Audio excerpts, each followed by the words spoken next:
So hello guys, I was reading about Christina Rossetti's and I read the poem The Goblin Market.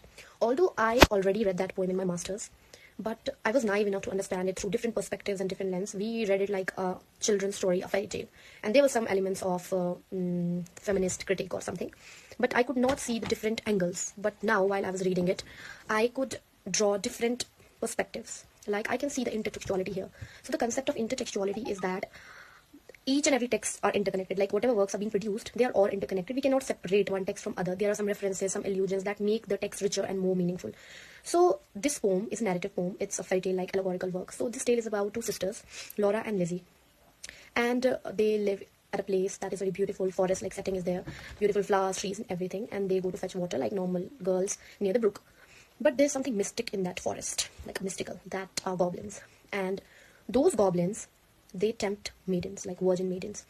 And what they do is like they tempt them by selling fruits, different kind of fruits, all from different countries, luscious, ripe fruits are served on the copper plate. But maidens are not allowed to succumb to their temptations.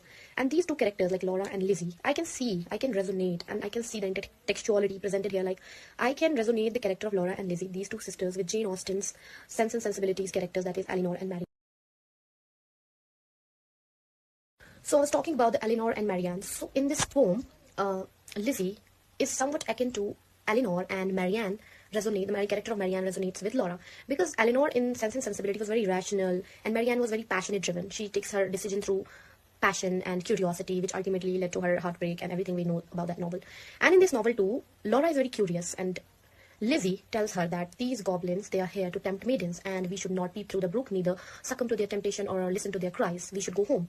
And Lizzie goes home, but Laura, being very passionate, very curious, she goes to the goblin, and she is tempted by all those fruits and offer her different kinds of fruits, different varieties of fruits, but she did not have money to buy it. And what goblins do, they wanted to give her fruits, but they wanted something in return. And what they did there, they cut her lock.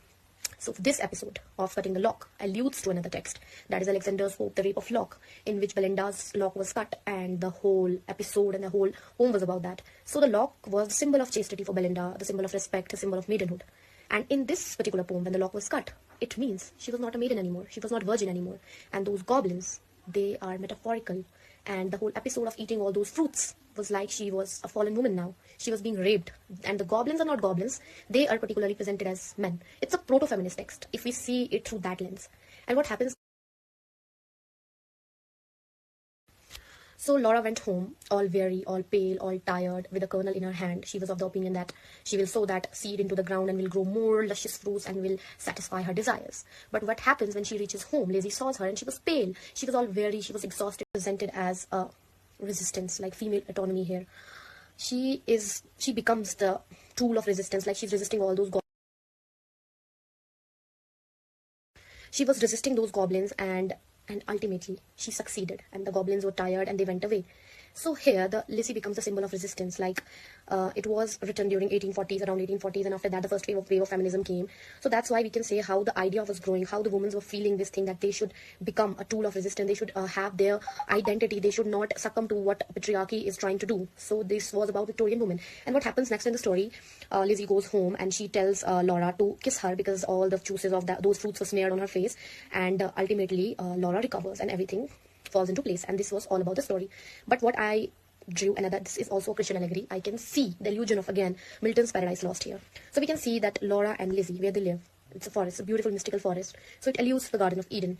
And Laura and Lizzie can be presented as Adam and Eve, and those goblins can be Satan, and those fruits and everything, all the episodes present there are very similar to the story of Genesis. So we can see here, actually I got influenced. Every other person which I see is sharing their opinions and doing stuff and giving their opinions. So I thought I should do it too, because I love what I do. So this was my take on this poem. There can be more interpretations, more allusions, and we can draw so many things, but this was the most of it I can grasp. Like I was not reading it through the perspective of doing a research on it. I was just casually reading it, and we all read all these stories because they are famous, they're cult, and that's why I was able to make a link. That is all. Thank you for listening to my ranting or yapping. Bye.